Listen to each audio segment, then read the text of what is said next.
प्रेक्षक मित्रांनो, चॅनलवर नवीन असाल तर व्हिडिओला लाईक, चॅनलला सबस्क्राईब करा, तसेच बेल आयकॉनसुद्धा प्रेस करा। चला तर आपण आजच्या व्हिडिओला सुरुवात करूया। विनोदराव एका छोट्याशा गावात राहत होते। वडिलोपार्जित त्यांच्याकडे शेती होती। शेतीचा वारसा त्यांना मिळाला होता। विनोदरावांची बायको त्यांना नेहमी शेतीमध्ये प्रत्येक कामात हवी तेवढी मदत करायची। सकाळी सकाळी विनोदराव लवकर उठले, कारण त्यांना शेतीमध्ये नांगरणी करायची होती। ते लवकर उठून रेवाताईंना म्हणतात, अगं रेवा, मला पटकन न्याहारी दे आणि आज न्याहारी करून पटकन शेतात नांगरणी करण्यासाठी मला जायचे आहे। तेव्हा त्या म्हणाल्या, हो, मी पटकन स्वयंपाक बनवते। तितक्यात गावातील सरपंच आणि काही माणसं विनोदरावांच्या घरी आले। ते सरकारची माणसं होती। तेव्हा सरपंचांनी आणि त्या माणसांनी विनोदरावांना सांगितले, तुमची ती माळ रानातील पडीक जमीन आहे, ती जमीन आता सरकार घेणार आहे आणि त्यावर काहीतरी प्रकल्प तयार करणार आहेत, परंतु त्या बदल्यात तुम्हाला करोडो रुपये मिळतील। तसं पाहिलं तर विनोदरावांना 9-10 एकर जमीन होती। त्यातील 5 एकर जमीन बागायत होती, तर 4 एकर जमीन पडीक पडली होती। त्याच जमिनीवरती काही उगवत नव्हतं, त्यातून काही उत्पन्नही येत नव्हतं। विनोदरावांनी आणि रेवाताईंनी देखील पटकन या सगळ्या गोष्टींना होकार दिला आणि 1 महिन्याच्या आत सरकारने त्यांच्या खात्यात पैसे पाठवले। आता विनोदराव आणि रेवाताईंना खूप आनंद झाला, कारण संपूर्ण आयुष्य कष्ट करून देखील त्यांना करोडो रुपये कधीच मिळाले नव्हते। रेवाताईंनी आणि विनोदरावांनी विचार केला की आपण एवढे कष्ट करून आपल्या मुलाला शिकवलं आहे, परंतु त्याला देखील जास्त पगाराची नोकरी मिळाली नाही। त्यामुळे तो स्वतःचं घर शहरात घेऊ शकत नाही आणि भाड्याच्या घरात तो असे किती दिवस राहील। स्वतःचं हक्काचं घर हे एक तरी घर असावं, म्हणून विनोदरावांनी आणि रेवाताईंनी त्यात मिळालेल्या करोडो रुपयांमध्ये कुठेतरी गुंतवणूक करण्याचा विचार केला। आपल्या मुलाला घर घेऊन देण्याचा त्यांनी विचार केला। दुसऱ्याच दिवशी विनोदराव म्हणाले, अगं रेवा, आपण पुण्याला जाऊ आणि आपण संदीप आणि सुनबाईला ही आनंदाची बातमी देऊ। आम्ही तुमच्यासाठी आता फ्लॅट खरेदी करत आहोत। विनोदराव आणि रेवाताई सकाळच्याच गाडीने पुण्याला जाण्यासाठी निघाले। ते तेथे पोचताच पहिल्या 2-3 दिवस सुनबाईने आणि मुलाने त्यांचा खूप चांगल्या प्रकारे पाहुणचार केला, परंतु जेव्हा 3रा दिवस उजाडला तेव्हा मुलाने आणि सुनेने घरामध्ये भांडणं करायला सुरुवात केली, कारण त्यांना असं वाटलं होतं की आई बाबा आता कायमस्वरूपी त्यांच्याकडे पुण्याला राहण्यासाठी आले आहेत। त्यांच्या मुलाने आणि सुनेने त्यांचा भरपूर अपमान केला आणि त्यांना घरातून हाकलून दिलं, परंतु हा अपमान विनोदरावांना काही सहन झाला नाही। विनोदरावांनी रेवाताईंना म्हटलं, हे बघ रेवा, आता मी याला 1 महिन्याच्या आत कसा आपल्या पायावर नाक घसायला लावतो तू बघूनच राहा। आपण याच्या भल्यासाठी इथं आलो होतो, परंतु याने आपला अपमान करून आपल्याला घराबाहेर काढलं। मग अशा मुलांना आपण जर पाठीशी घालत राहिलो तर मुलांना आईवडिलांची किंमत कधीच समजणार नाही आणि मुलं जर आईवडिलांना फक्त प्रॉपर्टी आणि पैशापुरतं विचारत असतील तर अशा मुलांचा काय उपयोग। त्यापेक्षा आपण म्हातारपण हे वृद्धाश्रमात घालवलेलं कधीही योग्य राहील। असं म्हणून विनोदरावांनी त्यांची करोडो रुपयांची प्रॉपर्टी वृद्धाश्रमामध्ये आणि अनाथाश्रमांमध्ये दान करून दिले आणि मुलाला जन्माची अद्दल घडवली। अगं मनीषा, ऐकलंस का, मी आज स्टेशनवरून येत होतो तेव्हा येता येता मी आईबाबांना पाहिलं आणि जसं त्यांनी मला पाहिलं तसं दोघे अचानक गायब झाले। काय म्हणालात? संदीप, तुम्ही आईबाबांना आणि पुण्यात पाहिलं? या जन्मात तरी आपल्याला त्यांच्यापासून सुटका मिळाली आहे की नाही? गेल्या वेळेस आपण त्यांचा किती अपमान केला तरी देखील त्यांना समजत नाही। बरं झालं तुम्ही पण त्यांना भाव न देता निघून आलात। आता तसंच त्यांना रस्त्यावरती फिरू द्या, आपल्याला काहीसुद्धा त्यांच्यासोबत घेणं देणं नाही। पण संदीप म्हणाला की अगं, पण त्यांनी आपला पत्ता शोधला तर? अहो तुम्ही पण हे काय बोलत आहात? हे पुणे आहे, गाव नाही। इथे पत्ता भेटणं खूप मुश्किल आहे आणि आपण आता दुसरीकडे सुद्धा राहायला आलो आहोत। अगं मनीषा, आपण जरी दुसरीकडे राहायला आलो असलो तरी बाबांजवळ आपल्या ऑफिसचा पत्ता आहे। अहो पण तुम्ही कसं कोणाला पण का पत्ता दिला? अगं ते माझे आईबाबा आहेत, काय माहीत या दोघांनी माझं आयुष्य खराब केलं आहे, मरूनसुद्धा जात नाहीत ते। मनीषा आणि संदीप एकमेकांसोबत बोलत होते तोपर्यंत दारावर बेल वाजली। बेल वाजल्यामुळे दोघे एकमेकांच्या तोंडाकडे आश्चर्याच्या नजरेने पाहू लागले। त्यांना धक्का बसला, नक्की कोण आलं असावं। संदीप म्हणाला, कदाचित आईबाबा आले असतील. तर मनीषा म्हणाली, नाही नाही, अहो कामवाली बाई आली असेल. जरा साईटला सरका, मी पाहते कोण आला आहे ते. तेव्हा मनीषा दरवाजा उघडते. दरवाजावर तिच्या सासू सासऱ्यांना पाहून ती खूप आश्चर्यचकित होते. तिच्या पायाखालची जमीन सरकते. हे यावेळी येथे? तिच्या तोंडातून शब्द फुटेना. ती 2-3 मिनिटे शांत झाली. तोपर्यंत संदीपने मनीषाला आवाज देऊन विचारलं, अगं नक्की कोण आला आहे? ती उत्तर देत नाही म्हणून पाठीमागून संदीप आला आणि म्हणाला, आई बाबा तुम्ही अचानक आलात? आणि ते पण अजून एकदा? अरे बाळा, तू मला स्टेशनवर जवळ पाहिलं तरी तू माझ्यापासून निघून गेलास, पण मला वाटले की तू आम्हाला पाहिलेच नाही. तोपर्यंत संदीपची आई रेवा म्हणाल्या की संदीप बाळा, तुझा पत्ता शोधायला आम्हाला खूप त्रास झाला रे. अरे एवढे मोठे रस्ते, बिल्डिंग, घरे, तरी पण आम्ही तुझा पत्ता शोधून काढला. एवढ्या गर्दीत मुले आपल्या आईवडिलांना ओळखणारही नाहीत, परंतु आईवडील आपल्या मुलांना शोधतच असतात. संदीप म्हणाला, हे डायलॉग तुम्ही पहिल्यांदा बंद करा आणि हे मला सांगा की तुम्ही इथे कशासाठी आले आहात. जर तुम्ही इथे राहायला आला असाल तर आत्ताच तुम्ही निघून जा, कारण आम्ही आमच्या घराचा खर्च कसा भागवत आहोत ते आम्हालाच माहीत आहे. आणि गेल्या वेळेस तुमचा जो अपमान झाला तो तुम्ही विसरलात की काय? इथे काही नाही, गप गुमाने तुम्ही गावाकडे जाऊन राहा. कुठे गाव आणि कुठलेही धावपळीतले पुणे, कुठे गाव आणि कुठले हे धावपळीतलं पुणं.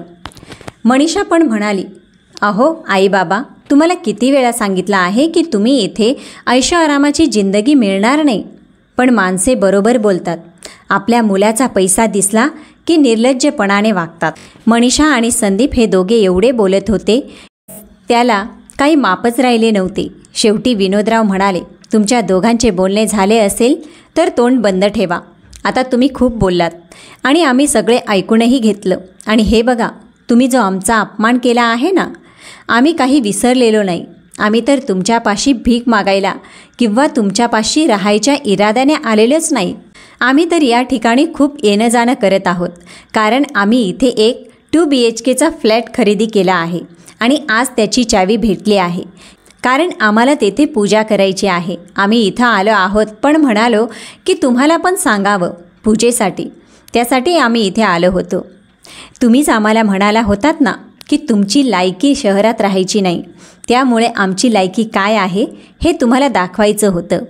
मग मुला आणि सुनबाई, उद्याच आमच्या घराची गृहपूजा आहे, त्यासाठी तुम्ही दोघांनी यावे असं वाटत आहे. संदीप म्हणाला, काय म्हणालात बाबा? नवीन फ्लॅट आणि तुम्ही विकत घेतला आहे? अहो तुम्हाला काय वाटलं, मला तुमच्या पैशाच्या बाबत काहीच माहीत नाही का? तुमच्याकडे काहीच पैसे नाहीत, तरी पण तुम्ही काय बोलत आहात? इथे पुण्यामध्ये 1 BHK फ्लॅटसुद्धा 30-40 लाख रुपयांच्या पुढेच आहे. तर मग 2 BHK फ्लॅट घ्यायला म्हटल्यावर किती पैसे लागतील याचा विचार करा. आणि एवढे सगळे पैसे तुमच्याकडे आहेत कुठे? त्यामुळे आम्हाला वेडं बनवू नका. आमच्याजवळ राहायच्या मनसुब्यानं आला आहात, पण एकतर आम्ही तुम्हाला घरात पाऊलसुद्धा ठेवू देणार नाही म्हटल्यावर दुसरी कहाणी सांगायला लागलात का? विनोदराव म्हणाले, संदीप, तुला जे समजायचे आहे ते तू समज, मला काही फरक पडत नाही. हा जर तुला पूजेला येऊ वाटत असेल तर ये. हा घे घराचा पत्ता आणि इथूनच थोड्या अंतरावर आहे आणि तू येऊ शकतोस. तो पत्ता त्यांच्या मुलाच्या हातावर ठेवून विनोदराव आणि रेवाताई तेथून निघून गेले.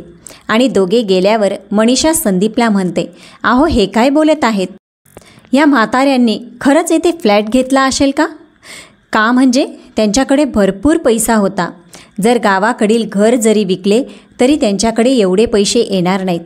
अगं मनीषा, तू पण काय बोलत बसली आहेस? हा जो पत्ता आहे तो सुद्धा दुसऱ्याच कोणाचा तरी असेल.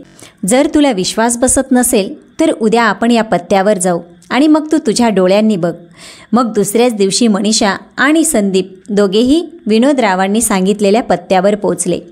तेथे जाऊन पाहतात की त्यांची सजावट खूप छान केली होती आणि तिथे बाहेर विनोदराव आणि रेवाताई निवास असे वाचल्यावर त्या दोघांच्या पायाखालची जमीनच सरकली. मनीषा म्हणाली, या नेमप्लेटवर आईबाबांचं नाव आहे. त्यांनी खरंच फ्लॅट खरेदी केला आहे का? पण कसं? आपल्या गावाकडचं घर विकून पण एवढे पैसे येणार नाहीत. अरे संदीप, आपल्या गावाकडलं घर नाही, ते पिढ्यानपिढ्या आलेल्या माणसांची आठवण आहे. गावाकडील गोष्ट वेगळीच असते. आम्ही तर फक्त तुम्हा दोघांना दाखवण्यासाठी हे घर घेतलं आहे. तू त्या दिवशी आम्हाला घरातून हाकलून दिलं आणि आम्हाला म्हणाला होतास ना की तुम्हा दोघांची पुण्यामध्ये घर घेण्याची लायकी नाही. पण आज बघ, आमच्याकडे एकदम मस्त एक फ्लॅट आहे आणि आम्हाला हे सुद्धा पाहायचं होतं की शहराच्या हवेमध्ये असं काय आहे की माणूस शहरात आल्यावर बदलतो. अरे गावातलं घर आणि शहरातलं घर यामध्ये जमीन आसमानचा फरक आहे. आम्ही गावातले घर विकून शहरात घर घेणे हे शक्यच नाही. मग संदीप म्हणाला की तुमच्याकडे एवढे पैसे कुठून आले? जर तुम्हाला शहर पसंत नाही तर मग तुम्ही हा फ्लॅट का घेतला? म्हणजे बाबा, तुम्ही 2 BHK यासाठी घेतला आहे का की आपण सगळे एकत्र राहावं? हां बाबा, ते तर घर छोटंसं होतं, त्यामुळे तुम्हाला ठेवण्यासाठी आम्हाला तिथे प्रॉब्लेम होत होता. आम्हाला प्रत्येक क्षणी तुमची आठवण येते. विनोदराव म्हणाले की एवढा माणूस नीच कसा असू शकतो आणि याचमुळे आम्ही गावाकडे ठीक आहोत. अरे तुम्ही दोघांनी आमचा किती अपमान केला आणि तुम्हाला वाटत आहे का तरीही आम्ही तुम्हाला हा फ्लॅट देऊ? आम्हाला भिकारी म्हणून घराच्या बाहेर काढलं होतं आणि आता सरड्यासारखा रंग बदलत आहेस? अरे वा बाळा, हे संस्कार तर आमच्या गावाकडच्या संदीपमध्ये कधीच नव्हते. तुम्ही दोघांनी जे आमच्यावरती अत्याचार केले आहे ते आम्ही कधीच विसरणार नाही. तसं तर मी तुझ्या प्रत्येक प्रश्नाला उत्तर देण्यासाठी बांधील नाही, पण ठीक आहे, तुझा संशय दूर करण्यासाठी मी सांगतो. आम्ही हे घर फक्त आणि फक्त तुला दाखवण्यासाठीच घेतलं आहे. पण या घरासाठी आम्ही गावाकडील घर कधीच विकणार नाही. गावाकडे थोडेफार जमीन होती, तिथल्या जागेवर सरकार कोणती तरी फॅक्टरी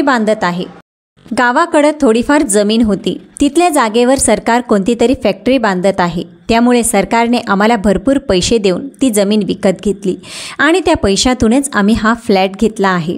आणि हेच सांगण्यासाठी आम्ही पहिल्या वेळेस तुझ्याजवळ आलो होतो. पण तुमच्या दोघांचा आमच्या दोघांबद्दल असणारा व्यवहार पाहून मला सांगायचं मन झालं नाही. अजून मला आठवत आहे, काही महिन्यापूर्वी आईबाबा तुम्ही येथे किती दिवसांसाठी आले आहात, कारण तिकीट पहिल्यांदाच करावं लागतं, नंतर भेटत नाही. विनोदराव म्हणाले, सागर बाळा, आता गावाकडचे आमचं असं कोणीच नाही आणि त्यामुळे विचार केला आहे म्हातारपणात तुझ्यापाशीच राहावं. घर छोटं आहे पण आम्हाला काहीच प्रॉब्लेम नव्हता. तुम्ही दोघं आल्यापासून इथे तंबू ठोकल्यासारखे राहिले आहात. वाटलंच की तुम्ही आता इथे कायमचं राहण्यासाठी आला असाल, म्हणूनच मी तुम्हाला मुद्दाम विचारलं की तिकीट कधी करायचे आहे. तुमची सून बरोबर बोलत आहे की तुम्हाला गावापेक्षा इथे खूप आराम मिळतो, त्यामुळे तुम्ही सोकावलेले आहात इथे राहण्यासाठी. बाबा, मी 2 दिवसांचा वेळ देतो. तुम्ही लवकरात लवकर गावाकडे निघून जावा. आम्हाला प्रॉब्लेम होत आहे आणि तुम्हा दोघांची असल्या घरात राहण्याची ऐपतसुद्धा नाही.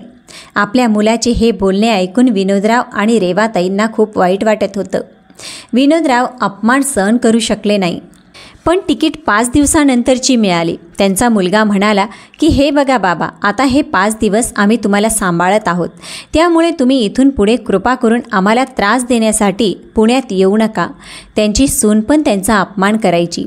एके दिवशी रेवाताई मनीषाला म्हणाली, मनीषा, आज माझी तब्येत बिघडली आहे, तू जेवण बनवतेस का? होय, तुम्ही काम करून दमला असाल, तुम्ही इथून निघून जाणार आहात म्हटल्यावर काम कसं करू वाटणार तुम्हाला?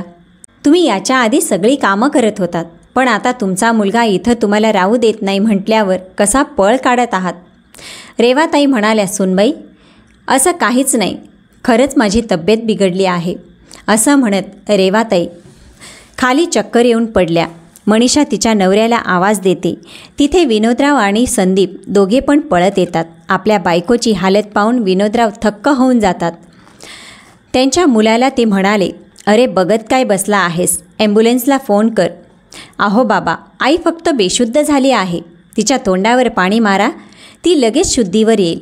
विनाकारण हॉस्पिटलला नेण्याची वेळ कशासाठी आणत आहात?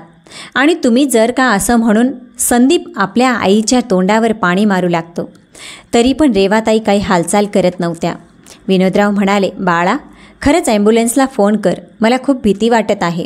अहो बाबा, तुम्हाला माहीत नाही इथले दवाखाने किती महागडे आहेत, किती खर्च होतो आणि किती लुटतात. तिथे आई तर ठीक होईल, पण मी मात्र कंगाल होऊन जाईल, असं म्हटल्यावर विनोदराव संदीपकडे एकटक पाहू लागले. नंतर विनोदरावांनी रेवाताईंना उचलून घेतलं आणि बाहेर निघून गेले. संदीप फक्त त्यांना जाताना पाहत होता. त्यांची सून मनीषा म्हणाली, हे असे जात आहेत जसे त्यांची करोडोची संपत्ती आहे. आपण पण पाहूया की सासूबाईंचा कुठे आणि कसा इलाज करतात हे.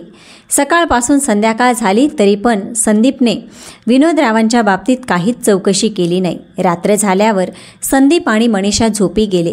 खूप रात्री दाराची बेल वाजते, त्यामुळे संदीप खूप रागातच दरवाजा उघडतो, तर दरवाजापाशी विनोदराव खूप थकलेले उभे होते. संदीप रागातच म्हणाला, रस्ता सापडला का? घराची वाट सापडली ना? आणि आईला कुठे स्मशानात सोडून आलात की काय? त्यामुळे तुम्हाला एवढा उशीर झाला? संदीप, हे काय बोलत आहेस तू? मुलांसाठी आईबापाची काहीच किंमत नाही का? आपल्या मुलांच्या तोंडातून असे अभद्र शब्द ऐकून विनोदराव आपोआपच स्मशानात जातात. बाबा, आम्हाला वाटलं की या आठवड्यात तुम्ही निघून जाल, पण आईने तर हे नवीन नाटक सुरू केले आहे.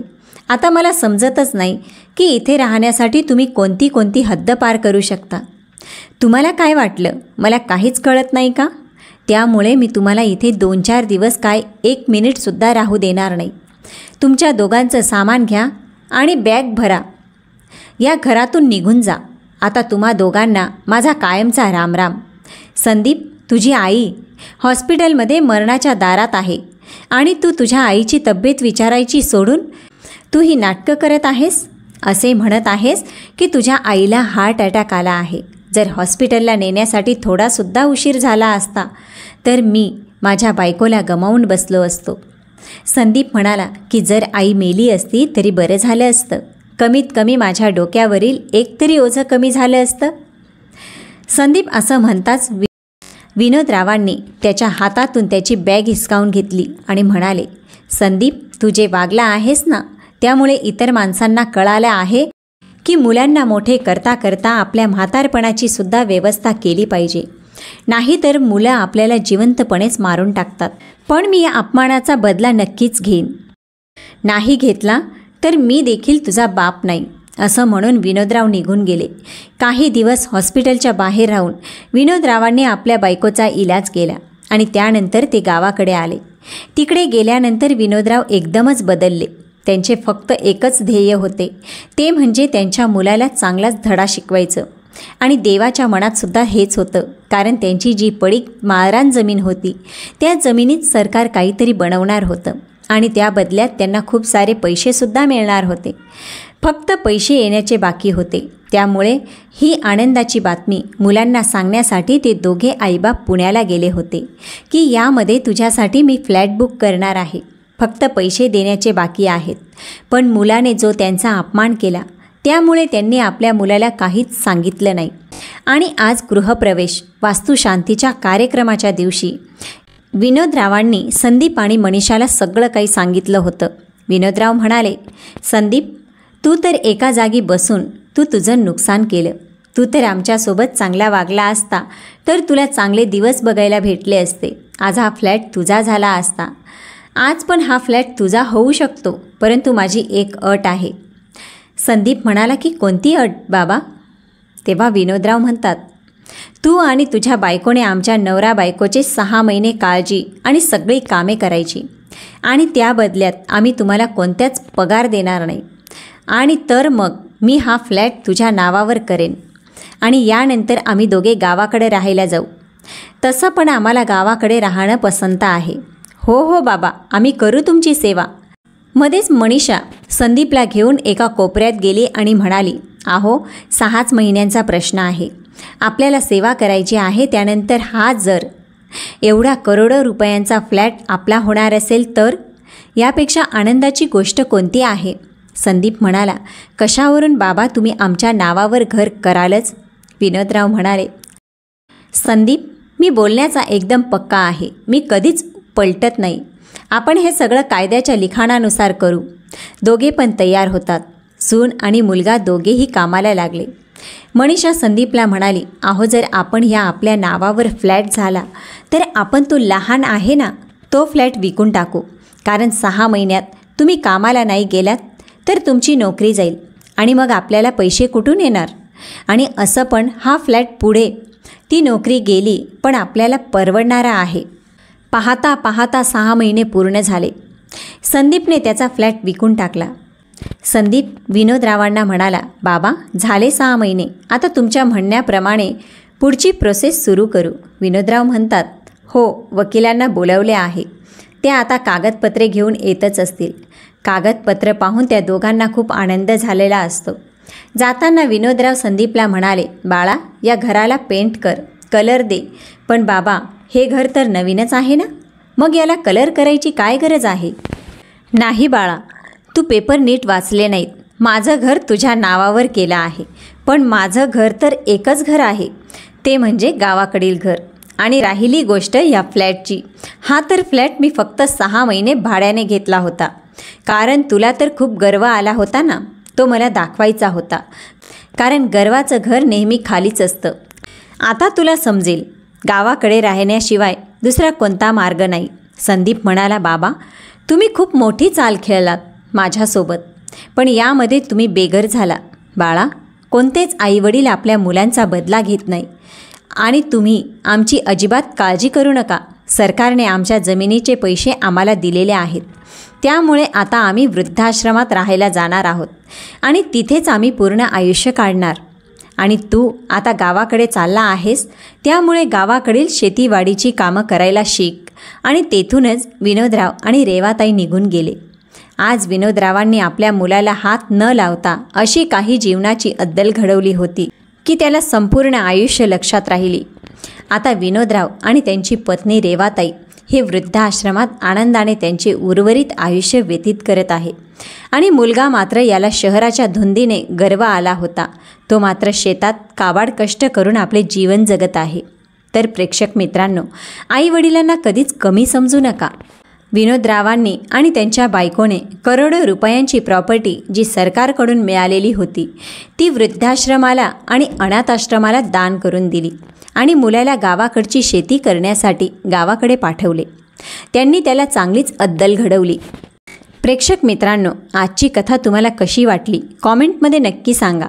जर का कथा थोडीही आवडली असेल तर ओम नमः शिवाय लिहायला अजिबात विसरू नका. चला तर भेटूया पुढच्या व्हिडिओत.